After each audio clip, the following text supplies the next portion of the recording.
জাতীয় নির্বাচনে আওয়ামী লীগের অংশগ্রহণ নিয়ে কোনো আপত্তি নেই বলে জানিয়েছেন অন্তর্বর্তী সরকারের প্রধান উপদেষ্টা ডক্টর মোহাম্মদ ইউনূস। বিএনপির যেসব নেতাকর্মী সামনে নির্বাচনের ফাঁকা মাঠ ভেবে খুশি হচ্ছেন তারা সাবধান হন। বিশ্বস্ত সূত্রে জানা গেছে, ডোনাল্ড ট্রাম্প সরাসরি প্রধান উপদেষ্টা ডক্টর মোহাম্মদ ইউনূসকে করা নির্দেশ দিয়েছেন 72 ঘন্টার ভিতরে সজীব ওয়াজেদ জয়কে দেশে ফিরিয়ে আনতে হবে। আন্তর্জাতিক চাপের মুখে পড়ে আওয়ামী লীগের নির্বাচনে অংশগ্রহণ করার স্বীকৃতি দিলেন ডক্টর মোহাম্মদ ইউনূস। এদিকে আওয়ামী লীগের জন্য চরম সুখবর আসলো যুক্তরাষ্ট্র থেকে। ট্রাম্পের চাপে বিদায় হচ্ছে ডক্টর ইউনূস। যে কোনো সময় দেশে ফিরবে শেখ হাসিনার ছেলে সজীব ওয়াজেদ জয়। আবারও রাজনীতির মাঠ কাঁপাতে 3 মাসের জন্য রাজপথে থাকার ডাক দিয়েছে আওয়ামী লীগ দলটি। আসসালামু আলাইকুম প্রিয় দর্শক, নতুন একটা ভিডিওতে আপনাদেরকে স্বাগতম।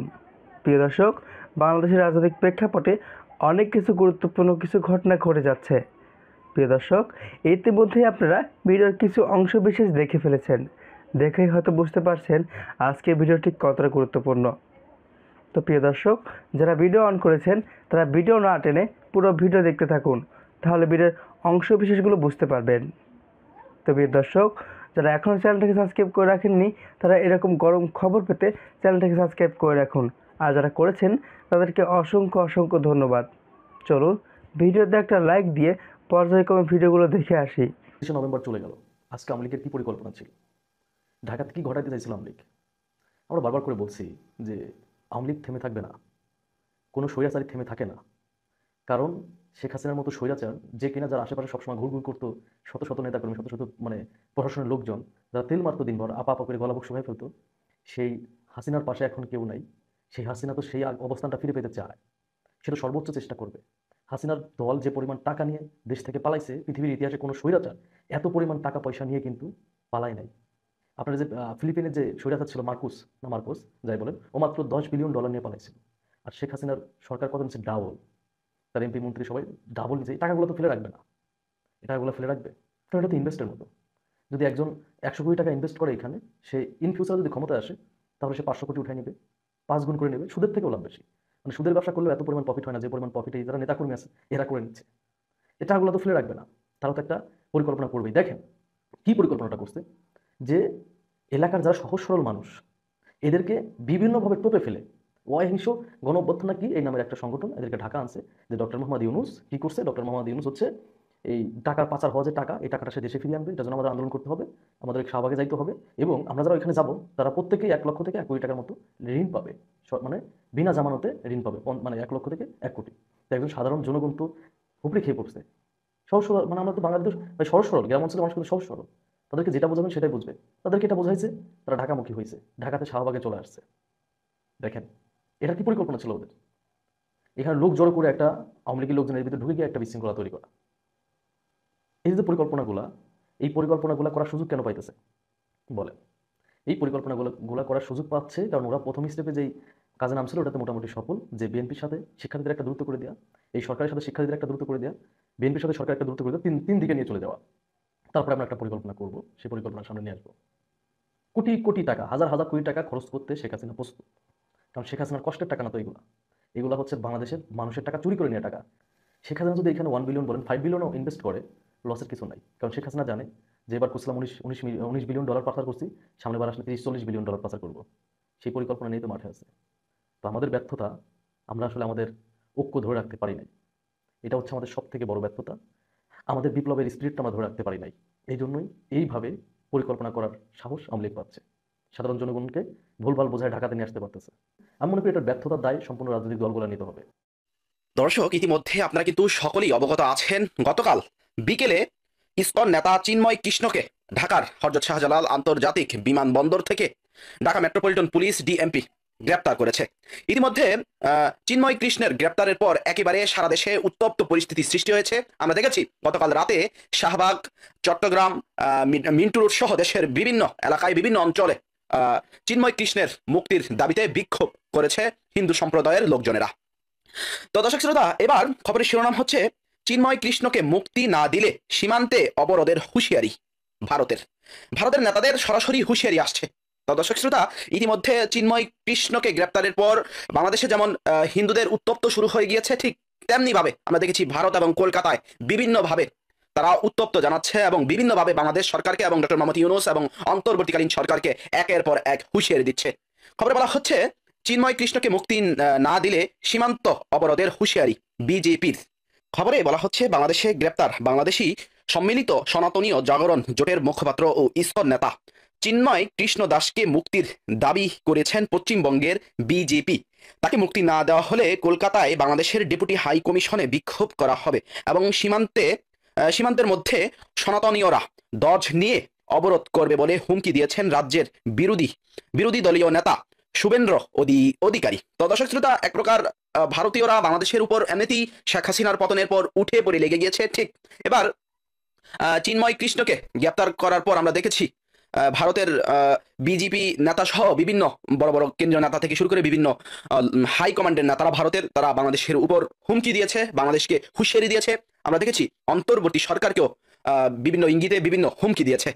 তো দর্শক শ্রোতা, তারা সরাসরি বলছেন বাংলাদেশের যে ডেপুটি হাই কমিশনার রয়েছে সেটার সামনে তারা বিক্ষোভ করবে এবং সীমান্তের মধ্যে তারা অবরোধ করে একেবারে সবকিছু শেষ করে দিবে, এমন কিন্তু হুমকি দিয়েছে তারা।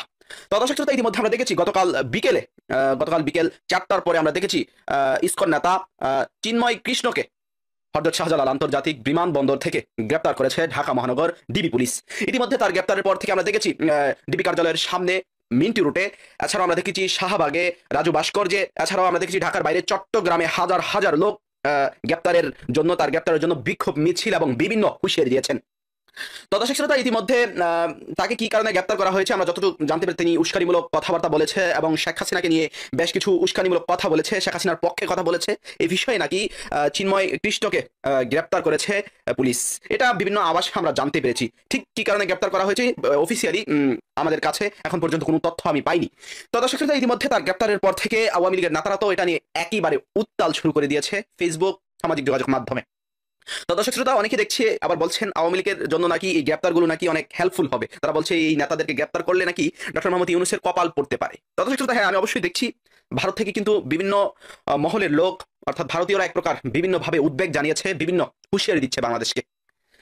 আজকে আমরা দেখছি দেশের বিভিন্ন জায়গায় ইসকন নেতা চিন্ময় কৃষ্ণের মুক্তির দাবিতে বিভিন্ন জায়গায় কর্মসূচি পালন করবে, বিভিন্ন জায়গায় বিক্ষোভ করবে তার সমর্থকরা এবং হিন্দু জাগরণ মঞ্চের নেতাকর্মীরা। তো দর্শক শ্রোতা, যাই হোক, জানা গেছে ডোনাল্ড ট্রাম্প সরাসরি প্রধান উপদেষ্টা ডক্টর মোহাম্মদ ইউনূসকে করা নির্দেশ দিয়েছেন 72 ঘন্টার ভিতরে সচিবালয়ের জয়কে দেশে ফিরিয়ে আনতে হবে। বর্তমান বিশ্বের রাজনীতিতে প্রতিদিনই দেখা যাচ্ছে নতুন নতুন চমক। এবার চমকের কেন্দ্রবিন্দুতে বাংলাদেশ। মার্কিন যুক্তরাষ্ট্রের নবনির্বাচিত মার্কিন প্রেসিডেন্ট ডোনাল্ড ট্রাম্প এবং বাংলাদেশের সাবেক প্রধানমন্ত্রী শেখ হাসিনার সাথে সম্প্রতি একটি গুরুত্বপূর্ণ বৈঠক হয়েছে। যদি এই নির্দেশ না মানা হয় তাহলে এর ফল ভালো হবে না। ট্রাম্পের এমন ভাষা এবং করা হুঁশিয়ারি দেখে আন্তর্জাতিক রাজনৈতিক বিশ্লেষকরা হতবাক। এদিকে প্রশ্ন উঠেছে, কেন সচিবালয়ের জয়কে এভাবে দ্রুত দেশে আসার নির্দেশ দেওয়া হলো? কি এমন ঘটেছে পদ্মার আড়ালে? অনেকে বলছেন এই ঘটনার সঙ্গে বাংলাদেশের চলমান রাজনৈতিক অস্থিরতা ও বৈষম্য স্বার্থ এমনকি ট্রাম্পের ব্যক্তিগত রাজনীতি জড়িত। এই বৈঠকে কি শেখ হাসিনা নিজের জন্য কোনো রাজনৈতিক সমর্থন চাইতে গিয়েছিলেন, নাকি এটি ছিল ভবিষ্যতের বড় ভয়াবহ পরিকল্পনার অংশ? একটি বিষয় পরিষ্কার যে এই নির্দেশ যদি কার্যকর হয় তাহলে বাংলাদেশের রাজনীতির অঙ্গনে বড় পরিবর্তন আসতে পারে। এদিকে আন্তর্জাতিক চাপের মুখে পড়ে আওয়ামী লীগের নির্বাচনে অংশগ্রহণ করার স্বীকৃতি দিলেন ডক্টর মোহাম্মদ ইউনূস। বিস্তারিত জানুন পুরো ভিডিওতে। বলছিলাম বাংলাদেশ আওয়ামী লীগ আগামী নির্বাচনে অংশগ্রহণ করতে পারবে কিনা। ভারতের পত্রিকা দ্য হিন্দুতে সাক্ষাৎকার দিয়েছেন প্রধান উপদেষ্টা ডক্টর মোহাম্মদ ইউনূস। একদিন আগেই আমরা আল জাজিরার সাক্ষাৎকার নিয়ে আলোচনা করেছি, সেখানে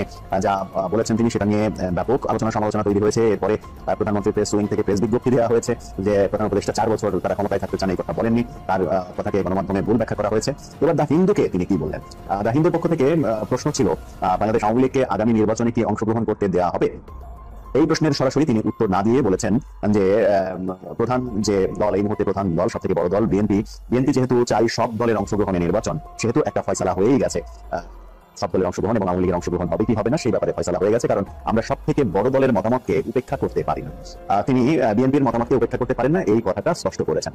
তাকে পাল্টা প্রশ্ন করা হয়েছে, সরকার কি ভাবছে আওয়ামী লীগকে নির্বাচন করতে দেয়া না দেওয়ার ব্যাপারে সরকার কি ভাবছে? তখনও তিনি সরাসরি উত্তর না দিয়ে বলেছেন, সরকারের কাজ রাজনীতি করা না, রাজনৈতিক দলগুলো নিয়ে ভাবা না, কে কি করবে না করবে, অংশগ্রহণ করবে কি করবে না সেটা নিয়ে ভাবার সরকারের কাজ নয়, যেহেতু এটা অরাজনৈতিক সরকার। সরকারের কাজ রাজনীতিবিদদের সহযোগিতা করা, রাজনীতিকে সহযোগিতা করা, সহযোগিতার মাধ্যমে নির্বাচন অনুষ্ঠিত করা। সরকারের যেটা কাজ না সেটা সরকার করতে চায় না। অর্থাৎ প্রধান উপদেষ্টার 2টা প্রশ্নের ইনডাইরেক্ট উত্তরে এটা স্পষ্ট যে সরকারের পক্ষ থেকে সিদ্ধান্ত হয়েছে আগামী নির্বাচনে বাংলাদেশ আওয়ামী লীগকে অংশগ্রহণ করতে দেওয়া হবে, যদিও কোনো রাজনৈতিক কর্মকাণ্ড এই মুহূর্তে পালন করতে দেওয়া হচ্ছে না, যার নজির আমরা গত 10 নভেম্বর দেখেছি। 10 নভেম্বরে নূর হোসেন দিবসে আওয়ামী লীগ সমাবেশ করতে চেয়েছে, কিন্তু সরকারের তরফ থেকে ঘোষণা দিয়ে সেটাকে ঠেকানো হয়েছে, করতে দেওয়া হয়। তাদের আওয়ামী লীগের রাজনৈতিক কর্মকাণ্ড কবে নাগাদ স্বাভাবিক হবে সেই ব্যাপারে কোনো স্পষ্ট ইঙ্গিত পাওয়া যায়নি। তবে সবথেকে গুরুত্বপূর্ণ ইঙ্গিতটা, সবথেকে গুরুত্বপূর্ণ প্রশ্নের উত্তরটা এবার বেরিয়ে আসলো সরকারের পক্ষ থেকে। সরকারের প্রধান ব্যক্তি ডক্টর মোহাম্মদ ইউনূস বিএনপি যেহেতু চাইছে সব দলকে নিয়ে নির্বাচন করতে, সব দলের অংশগ্রহণ থাক, সেখানে আওয়ামী লীগের অংশগ্রহণ থাক, সেই মতামতকে, বিএনপির মতামতকে উপেক্ষা করতে পারছে না সরকার। সেই কারণেই অনেকটা বাধ্য হয়ে আগামী নির্বাচনে আওয়ামী লীগকে তারা অংশগ্রহণ করতে দিতে চায়। অর্থাৎ এখন ব্যাপারটা খুবই স্পষ্ট যে আগামী নির্বাচনে আওয়ামী লীগ অংশগ্রহণ করছে। এখন প্রশ্ন হচ্ছে যে আগামী নির্বাচনে কোন আওয়ামী লীগ অংশগ্রহণ করবে? মূল আওয়ামী লীগ অংশগ্রহণ করবে নাকি আওয়ামী লীগকে আবার কয়েকটা টুকরা করে বিভিন্ন খণ্ড বিখণ্ডের আওয়ামী লীগ নির্বাচনে অংশগ্রহণ করতে দেওয়া হবে? এরকম প্রশ্ন কিন্তু ঘুরপাক খাওয়া শুরু করেছে। মূল আওয়ামী লীগ যদি অংশগ্রহণ করে তাহলে আওয়ামী লীগের অধিকাংশ বড় নেতা ইনক্লুডিং সভাপতি শেখ হাসিনা তারা কিন্তু দেশের বাইরে পালিয়ে আছেন। তারা কি টিকতে পারবেন? তারা ফিরলে আন্তর্জাতিক অপরাধ ট্রাইব্যুনালে যে বিচারের ব্যাপারটা শুরু হয়েছে, গতকালকেই শুরু হয়েছে, সেই বিচারের মুখোমুখি তাদেরকে হতে হবে। বিচারের মুখোমুখি হওয়ার জন্য তারা কি দেশে ফিরবেন সেটা একটা গুরুত্বপূর্ণ প্রশ্ন। তারা যদি দেশে ফিরতে না পারেন তাহলে তারা নির্বাচনও করতে পারবেন না, মোটামুটি এটা ধরে নেওয়া যায়। তাহলে আওয়ামী লীগের হাল কে ধরবে? পুরনো প্রশ্ন আবারও সামনে আসছে, আওয়ামী লীগের কাণ্ডারি তাহলে কে হচ্ছে? আনঅফিসিয়ালি আমরা দেখতে পাচ্ছি আওয়ামী লীগকে গোছানোর দায়িত্ব বিদেশ থেকেই দায়িত্বটা পালন করছেন জাহাঙ্গীর কবির নানক। তিনি আওয়ামী লীগের বর্তমান মুখপাত্র হিসেবে কাজ করছেন, যেটা তার একটা বার্তা থেকে আমরা স্পষ্ট হয়েছে। শেখ হাসিনার তরফ থেকেও আমরা বিভিন্ন খবর আসছিল, জানতে পারছিলাম যে তিনি কোনো একজন ডাকসাইটে মন্ত্রীকে দায়িত্ব দিয়েছেন আওয়ামী লীগ গোছানোর জন্য। সেটা যে জাহাঙ্গীর কবির নানক, তার একটা ভিডিও বার্তা সেটা প্রমাণ করেছে জাহাঙ্গীর কবির নানকই সেই দায়িত্ব পালন করছেন। কিন্তু জাহাঙ্গীর কবির নানক এখন ভারতে রয়েছেন, ভারতে পালিয়ে রয়েছেন। ভারত থেকে তিনি দলকে কতটা গোছাতে পারবেন সেটা একটা বড় বিষয়। মাঝখানে মজার ব্যাপার হচ্ছে যে এটা অবিশ্বাস্য হলেও সত্য, মাঝখানে চেষ্টা হয়েছিল সোহেল তাজকে রাজি করানোর জন্য যে আওয়ামী লীগের হাল সোহেল তাজ যেন ধরে, এবং তার মা জোহরা তাজউদ্দিন যেভাবে ৭৫ পরবর্তী সময় আওয়ামী লীগের হাল ধরেছিলেন, শেখ হাসিনা ফেরা পর্যন্ত আওয়ামী লীগকে বাঁচিয়ে রেখেছিলেন মূলত জোহরা তাজউদ্দিনের নেতৃত্ব দিয়ে। সেই কাজটা মায়ের ছেলে হিসেবে সোহেল তাজ কিংবা তার কন্যাকে দিয়ে তো হবে না। সোহেল তাজ যেহেতু একটা ফিগার, সেহেতু সোহেল তাজকে দিয়ে এই কাজটা করানোর চেষ্টা হয়েছিল আওয়ামী লীগের তরফ থেকে। কিন্তু সোহেল তাজ নানা রকমের শর্তের বেড়াজালে আটকে দিয়েছেন সেই প্রস্তাব।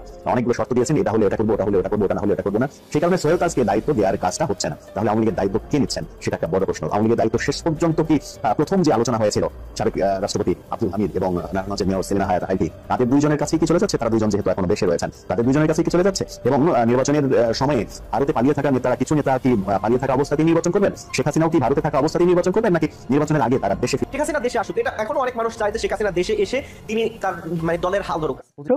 আশা করি পুরো ভিডিওটা দেখেছেন। দেখে হয়তো আপনার মন্তব্য থাকতে পারে, মন্তব্য থাকলে কমেন্ট বক্সে জানিয়ে দিন। দেখা হবে, কথা হবে পরবর্তী কোনো ভিডিওতে পরবর্তী সময়ে।